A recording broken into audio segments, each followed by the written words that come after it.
We're potting Rifftrax. Rifftrax. Ah! Grimtrax. Grimtrax. Grimtrax. Grimtrax. Goddamn. Man, I'm fucking stupid. Ah! Literally every time I'm like, oh, I can so do that voice and then continue to do voices. I'm like, no, you fucking can't.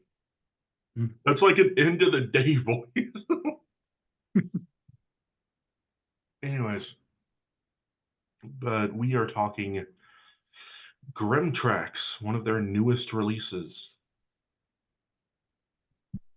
Only a few weeks old, I think. hmm But yeah, what was your, what did you think of this? When you saw it coming out. I didn't really, I only really found out about it when they sent out the email saying Grimtrax, and it kind of just caught my interest, like what's considered grim, and because they tackle all sorts of shorts. You have your shake hands with danger. You do have like the drug PSAs. So I was really wondering what exactly would be considered too grim, and what would make it especially grim.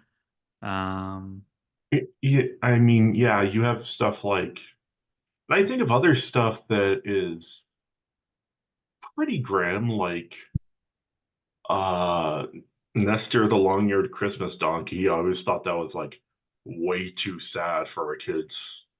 Like kids can handle sad, but like fucking mom dies. mhm. And there was another one, I forget which one it was, but it was about syphilis. It was black and white, and it started with like an Italian guy. Oh, I'm gonna have a little bambino, but his child dies, and Mhm. it's about like like getting uh, the inoculation for syphilis, and yeah, those were pretty grim, and I thought like, what is going to be grim tracks then? Mhm. So it was very interesting to see that. So I think before we get into the actual shorts, what did you think of the content? Did it really seem like it was outside of their usual wheelhouse? Not by much, you know. It seems like they take on some pretty raw subjects, hmm and to be quite honest, something that you and I started recently, Movie Mangler Nights. I had trepidations about that because I didn't know like how people would take it, but then I realized, then I saw Grimtrax. I'm like, hey, if the Grand Poobahs are doing it, I'll try. hmm And I thought that was really cool.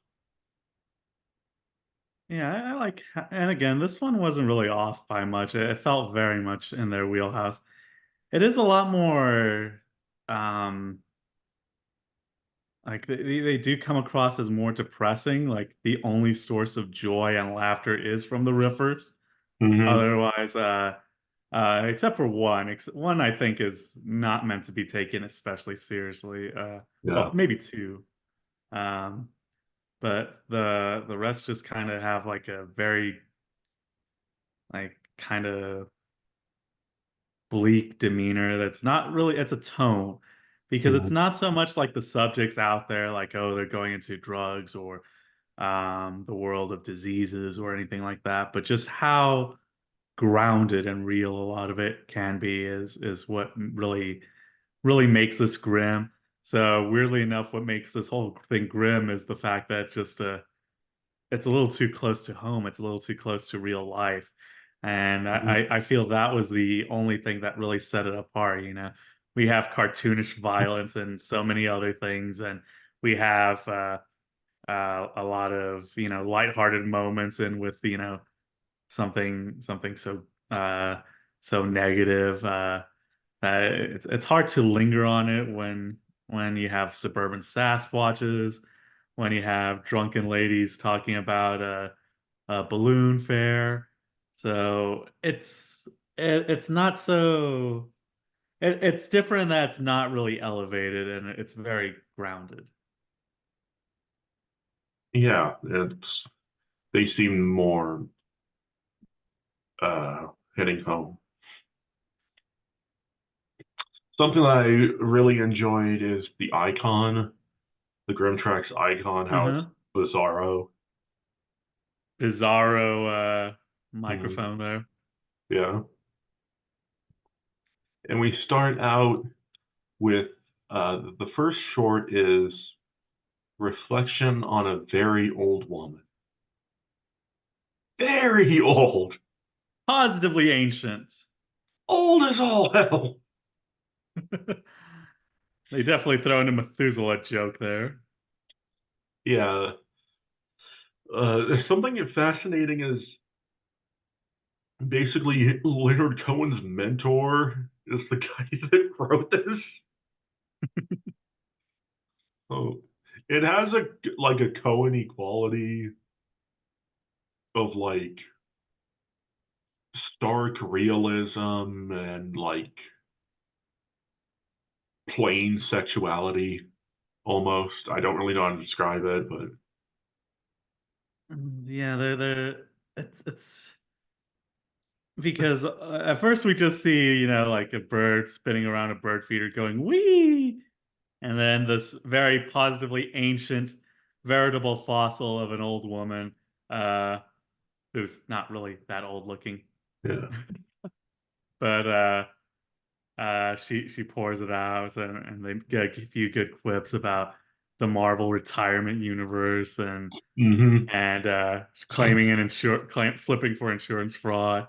They get some good jokes, and then the poem actually starts, and um, it's an interesting one because the interesting word choice, that sexuality that's attached to this woman, this vestal virgin, Hmm. uh, with her radiant skin, her radiant bosom, Her waxy virginal torso.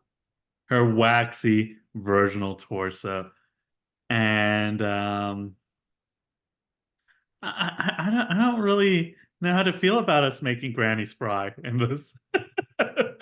But to make a movie reference there, but um, it it just feels like it's such a weird poem that goes over very kind of mundane, lonely kind of existence. So even the poem itself says so. Uh, Her first encounter with death, with the implied husband, um, kind of wears at her, and it's it's just interesting to see that juxtapose, her inner lightness with the fact that they're fixated on her almost sexually. Yet, that's not really what the video conveys in any sense. Hmm. Some jokes I enjoyed. Them talking about their cold Minnesota when Mike says, "Is this like when you reflections? Is this like when you look at your device and see your nasty aging puzzle face looking back at you?" It's like, Mike, do you need to talk to someone? Let's see the Yeah, and they say she looks like Robert Frost. they get a Robert Frost reference, and then they also say she's one set of cat eye glasses away from a Far Side character, Yeah. and Uh, then the whole thing about giving all of her stuff away online, that's the plot of the Beekeeper. That's basically the plot of the Beekeeper. I still need to check that one out. I love their old person voice and I love their cat voice. The old person voice that Bill does, I'm like, let's go on a Hawaiian sex tour. It's always, Hmm. and like you watch Tig Tone, like I don't, how the fuck you'd find TikTok now since it's been taken off of streaming. But yeah, he's so good in that. And of course, the can voice is like this, meow meow meow meow. Very Daniel Tiger, very Puss in Boots.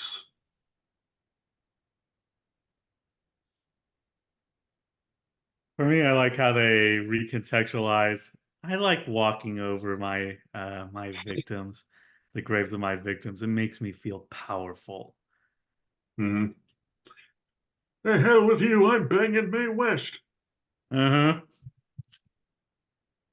Rutherford B. Hayes, I had your man.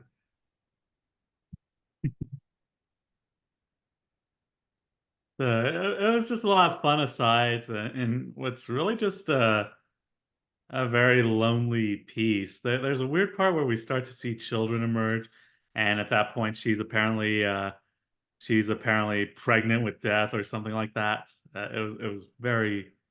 I'm sure on paper it looks like, oh God, this is a deep poem because Yeah, this is a it's very renowned like if author. like it sounds like a Cohen, I know, like getting pregnant with death. Like that sounds like a Leonard Cohen song. Hmm. So I know what you mean. But yeah, it just doesn't really work with this short just because it doesn't really. It just feels like such a day in the life moment. That we see her playing solitaire.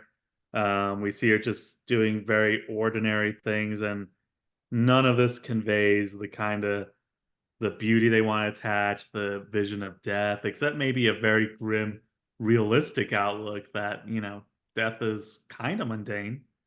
Mm-hmm. It's something for most of us comes very slow. It doesn't come very swiftly, and I guess that's probably the most grim element, just, this this light kind of fading away into the darkness. Like that last shot is Mm-hmm. generally good, where we see her sitting down and then we get a 360 room view of the room. Uh and then it fades into the darkness. So I thought that was a nice touch, but nothing else in this cinematography really made me feel like this was the poem that they were trying to convey. Yeah, not nothing else really. Good shots of candle flames though. I appreciate a good candle flame shot. Also, where's Sylvester and Tweety? Mm-hmm. By the way, my mom, she didn't get upset by the old person jokes, Uh-huh. but she's like, okay, move on with it. Yeah, because I like it because I like how they did it just because they kept on getting creative with it. I Yeah, think if they just said, "Oh, old, old, old, old," it wouldn't have been so funny. But they got creative with their old references, like now time to sign on to my AOL email. yeah, So at least they kept on keeping it fresh. So it's largely the same joke. I'm not going to pretend it's not, but they keep it fresh enough. Like they keep on doing different variations of that. yeah. After that, we move on to the stranger The with, child molester, of course. yeah, was that the other title for it? No, it's all strangers are. Remember, in the whole video, they're saying they child molesters. And from this point on, we'll just call them the strangers. Yeah, it's because So that. there's legit a safety short called the child molester. Hmm. So I didn't know if it was like in different markets. But yeah, it's called The Stranger. It was made by a local sheriff's office and restaurant, apparently. Uh-huh. And we are introduced to probably the funniest joke that we have. Asso, the best or worst party clown. For those of you who don't know, it says associates, but it's shortened to ASSO period. They just say it's Asso the clown. They say that the guy at the table is Asso. Yeah, so the sheriff is now retroactively named Asso. Anytime you see him on screen, you know that's Asso. The best or worst party clown, depending on your your mileage there, or posteriors. Mm-hmm. Yeah, But yeah, the thing I like is the scapbook joke. He's just when they were the same letter. mm-hmm.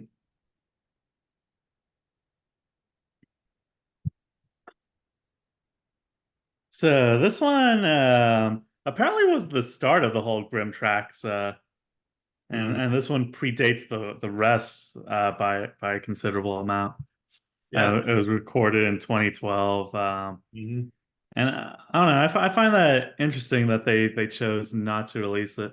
Weirdly enough, the references didn't age too badly. Yeah. Um, like they still come off as pretty fresh. With There weren't that. really any old mains. Hmm? There weren't really any old mains in there. Like like jokes that you're like, whoa. You know what I mean? Yeah, no, I get you. I think they did use something a little outdated, but that's still in use. Um, so it was interesting to see that how that aged, and also it's interesting to think that this one was shelved. Just that kind of mentality of, oh no, you can't joke about this. And at no point do they really joke about the situation. They joke about just how terribly made Yeah. this short is. Mm-hmm.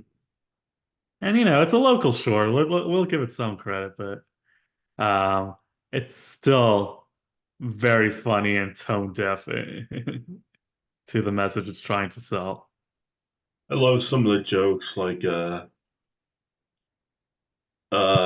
when it's like, now this guy did good as this character. This guy did good as stranger. Oh yeah, but this other guy totally crapped down his leg as kid. As boy, Yeah. hey, And crap that one. it says a community production, and it's like, oh, is there going to be a crowd fund to save it? That was the dated reference. That was it. But even then, it's still aged well. It's still aged well because people are still this wanted that fucking show to be. Hmm. So that was to sum it all up. This girl just goes out for school, I think, and then is offered a doll to go in, and it's very serious. Mhm. At that point, those actors kind of nailed what they were trying to do, Yeah. and then comes the mother, Hmm. who has I mean, there's virtue in staying calm during a Yeah. situation like this, but she's she might as well be saying, "Oh, your daughter just got a B in school today." Hmm. It also keeping with the theme, another old woman. Hmm. And if you watch this, when the little girl leaves for school, she says, "Bye, Grandma," because I guess they just didn't tell the actress, "Hey, she's playing your mom, not your grandma." So Hmm. some of the jokes I liked were when the cop stumbles over his own name. Uh, he mentions never play in public bathrooms, which is one of those things that doesn't happen in real life. No one plays in a fucking bathroom. You go in, do I your shit, and leave. Like, I just feel like it was a one take thing that wasn't scripted Mm, because you're trying to say maybe not play in rest areas, don't yeah. go to public bath, but then just kind of conflating the two, as in don't play in public bathrooms. Um, so it just feels like that was more of an unscripted moment, or they just didn't have enough tape to just go back to fix any of that. So I don't know what it was, but it does come across very, very weird. This nanny state where we're not allowed to play in public bathrooms. To me, it kind of reminded me of people's thing now with trans bathroom laws, where it's like, I don't want someone coming in there and looking around and looking at my, whatever I have. But it's like no one's looking at people go in, piss, shit, wash, leave. Like if you don't do that, you're a weirdo. I'm sorry. Like, Hmm. it's not even a thing. Like it's like passing a law against ghosts. Hmm. It's just weird. I mean, I think there is grounds in terms of like, okay, this can happen, but it's like the bad actors are going to act bad anyway, and it's not restricted to any one identity, not restricted. So it's not restricted to any of that. And usually these are people who, more often than not, tend to be more heteronormative than not. That tend to, but not to get political, but yeah. Um, it just feels like, the whole bathroom thing is a non-issue because most people just do that. And the people who don't do that, we're going to do it anyway. We're going to do very unsavory things in there anyway, no Mm. matter what. Um, but yeah, I don't know, in terms of bathroom, my three favorites are the inclusive sign where you have the man, woman, and wheelchair. The whatever, just wash your hands. And then my all-time favorite is from It's Always Sunny in Philadelphia, the animal shit house. Because in there we're all animals. That was their solution to the gender neutral bathroom, just animal shit house. Yeah. Because it's shameful, even dogs know it. They give you that look. They know. That's a pretty good line of reasoning. We all shit, and some of the jokes that really got me were, can you tell me when you met cotton gin inventor Eli Whitney? God damn it, they're me. And then I can't remember who was it who said they wanted to look at saucy pictures of Wilford Brimley. Was it in this one or the The other previous one. short? I love the line. She's wondering if Pluggers got her mail. Like I remember reading Pluggers when I was a kid in Indiana. Oh my god. I'm going to write some jokes for Reader's Digest. Mhm. The pink Cadillac is interesting. Hmm. The fact that the whole thing looks Dogma 95 is weird. Hmm. And for those of you who want to do fan art, Mike's description of the kid, let's see, 7 feet, 80 pounds, looks like carrot top, Carrot Top. checkers sewn to clothing, and no shoes. Get to work, everyone. Yeah, we need that description, the most accurate police report of all time. But it's so painfully underacted. Mm-hmm. So I mean, the cops just, especially since this is supposed to be a short showing how you're probably supposed to trust your law enforcement, just to see them, oh, kid strangled, and we Yeah. just need a court. We don't need to find anyone. We just need the coroner, Mm-hmm. and they just give such a You still deadpan need to fucking response. find someone, though. You know what I mean? Hmm. We still need to look for someone. But yeah, they're ready to call it a day. And it looks like that it's like noon. Yeah. Like it just looks like they're ready to call it a very early day. And Mm. if anything, they don't seem concerned about the fact that daughter's dead. They just seem concerned about just, calling it a day. Like everyone just seems very calm about, and it has like a very natural tone in that it was probably just these actual people who were just handed a script. Yeah. Not so much real to life, but real to the people involved. Like, okay, I'm getting the script. My daughter's not okay. So I call and remain calm.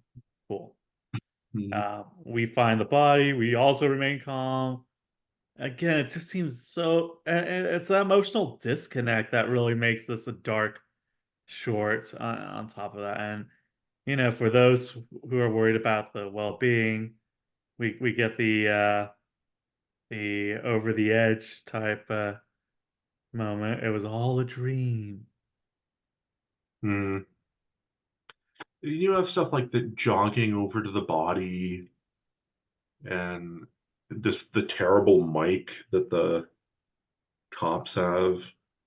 That everything undermines everything. Hmm. Then we are treated to something very special. A Uh, palate cleanser. palate cleanser. Will you be here tomorrow? Which, for me, is Tim and Eric meets the story of Ricky. It is a beautiful piece of film and should be put in the American Film Archives. Let it be noted that I am nodding. Very much so. I also feel this would be what shows like Goosebumps or Scary Stories to or not what's the other one, the campfire one, from Nickelodeon, the Midnight Society. You can't do that. Nah, Are you afraid of the dark? Are You Afraid of the Dark? It feels like this would be that level of production. It's the right era too, Yeah, and it would just be that level of production. Just again with the gory, visceral nature of Ricky, and yeah, it is a delight. yeah. They call the guys roadies for Molly Hatchet, which my brother loved. And the weird thing is, at the end, there's a crying baby that you can hear, like as they're saving everyone. It's just like how, like, what else can we add to this? Like, uh, an elderly Polish Jewish woman going, "Oh no!" It's like this is so fucking Battleship Potemkin. But yeah, But everything like this is that one rule where anything that can go wrong will, mm, including one person who's just lifting a crate with the proper safety mechanics. completely proper. Everything is, He's doing everything by the book, 100%, and then the crate just shatters and instantly just crushes him exist at your own for risk. the cardinal sin of existing. Mm. And we get to see a nice double forklift death, if I recall correctly. They successfully killed him with a forklift. Which, Oh, talk about a callback. That's going back like 40 years. mhm. And then you get to see seared faces. Oh, I love the arm being mangled. Just Mm. it comes across like you know something going into a taffy stretcher. Yeah. The guy that just puts his hand in the thing, like, why did you do that? Like, I'm hoping one of them walks out with the hand of Carl Weathers from Happy Gilmore. mhm. Everyone survived because they were all given the body parts of Vecna.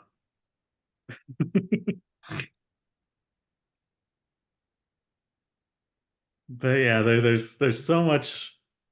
I like the hammer when it's just something as simple as putting a hammer to a Yeah. nail and then he hits the plank and the plank propels the nail to do a complete 180, which we know is Mhm. total BS with how it's framed. And then it just it shoots. If I'm not mistaken, is it a CG thing or is it just bad editing? Just bad editing. Yeah, where it leaps into his eye with Hmm. really bad choppy editing. Yeah. And yeah, this one's probably the second shortest of the films we see. So do Hmm. yourself a favor. If you watch nothing else, you just have a TikTok attention span going on, which, guilty. This one may be one for you. Yeah. And finally, we wrap things up. We almost wrap things up Almost. with Cyber in the In Snow, the snow. which was suggested to them by Kristen Schaal many years ago. Uh-huh. I was so happy to see that, Yeah. she's a delight. Yeah. She's wonderful. So I was really happy to see that, they had that interaction. And she very much remembers, oh, this kid just dies. Yeah. And that's the beginning of this feature. I love the Jim Morrison impression. And is this several things? The fact that it plays like a Todd Solondz movie. If you look at the if you look at the kid, he doesn't look healthy. So I was wondering, like, was it a physical thing? Mhm. Yeah, there's so much about this. It's such a downer that Yeah. I couldn't really make sense of much of it. Yeah, because it's just trying to throw like every negative thing in. When I think of something like emotionally manipulative, like the whole like the sound of freedom, which is, Hmm. uh what Darius had called it, it's like, yes, that's exactly it.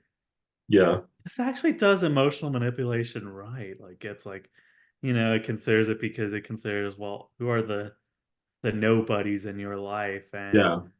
and how have you treated them? And it hits almost every note, like, okay, um he's comes from a what's called a broken home, which I think is a little unfair because he's clearly got a mother who really cares for him. Hmm. But then he's got like the worst stepfather ever. Yeah. Well, not the worst, but he's definitely not winning any okayest parent in the world awards Hmm. anytime soon. Um, but and then he also has no friends. He also isn't really acknowledged by anyone. So it hits the right notes. It probably is the most I think because Bill jokes early on with the reflections on a very old woman that, oh, that'll never be me, very ironically since, our favorite riffers are a bit older. Hmm. Um but and this is something everyone who's survived it, and they put it best when they say some survive this, some don't. Anyone who survived this can relate, whether they did feel like that nobody who internalized all these negative things, or Yeah. they feel like, they knew that quiet kid and, just knew they weren't always okay. So this one can hit really close to home. This one's probably the one that could really stand its own ground without like any riffs like this. It Yeah. would be impactful, and that's Hmm. it. The riffers did a lot to make this a fun ride. Yeah. Like this one, It it does have got a happy ending. The floppy stoner kid does get a role model. uh-huh. And for me, this one was honestly my favorite in terms of the riffs. Um, when we see this very emotional moment where he's talking about where they're looking through his school history, and he's talking about a poem that he did in second grade when he's excited to learn the whole future's ahead of him. And then it's like, I'm Batroc the Leaper, as he's imitating his frog. And then Kevin, I think, brings him down saying, you're thinking of birds that soar in the air. Frogs don't do that, you dummy, or just something like that. Yeah. And I just loved hearing their heckling on this one.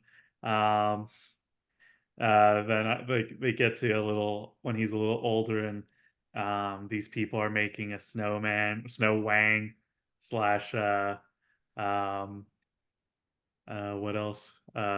Parson Brown thing, and he's just frog. We'll show them frog, and Hmm. I'll show them a frozen dead body because he does kind of come across as that kid too. Yeah. So it's kind of funny to see that, and then at that moment, I think they sum up the short the best. This is like, and he's rolling a snowball at this time, a giant snowball, and Hmm. it's like they say, it's like Sisyphus, only somehow less, somehow more depressing. Yeah, that's a good line. So I think that's an accurate summary of that one, and yeah, I think there's just so many good riffs in this that really, because this one's the longest short by far of this one, and it's really carried by the riffs to make sure it's not such a bad experience, because again, this one's probably the most relatable to anyone of any age. Hmm. And we end things with the old lady in death, which is really basically a early, looks like an early Nickelodeon pinwheel short. If anybody listening knows what I'm talking about. And then I prefer their title, because I could not stop for death. I made that bitch stop for me. Hmm. And that's a cute one. I think they just want something to tie in with the old lady thing, and something to Yeah. tie in with the Grim, and you have this Grim Reaper in a toga. Hmm. Maybe it's Chair on the Ferryman, a little short on change. Yeah, I love how that death looks. Hmm. Even though I think well, I know my favorite death is definitely the one that hangs out with Billy and Mandy. I thought you were gonna say maybe Terry Pratchett one. Oh, that one's a good one, and of course, Neil Gaiman's one. Hmm. But yeah, in terms of like your proper skeletal death, I mean, Terry Pratchett's a good skeletal death, but I like the grim adventures. Hmm. That was a good show. And this is a good show, but it's the end of the show. I had a And lot of with that, fun. death comes to us all. Death comes to us all, and death comes to this episode. Um, I want to say thank you to Jesse. Thank you for doing this episode. Uh, we'll be back next time where we'll be hanging out, hanging out, Hanging hanging out hanging with. out with Cypher, a frozen body in the snow. Gonna kill death, kill death, kill death. To death. And a bunch of people working in a factory. Bunch of people working in a factory. Just hanging out, hanging with a very old woman. We cannot overstate how old she is.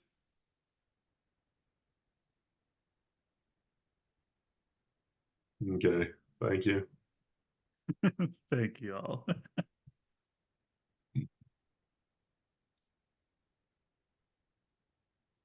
Sorry, I had to end that kind of abruptly. It's Don't worry. uh, A little late for you.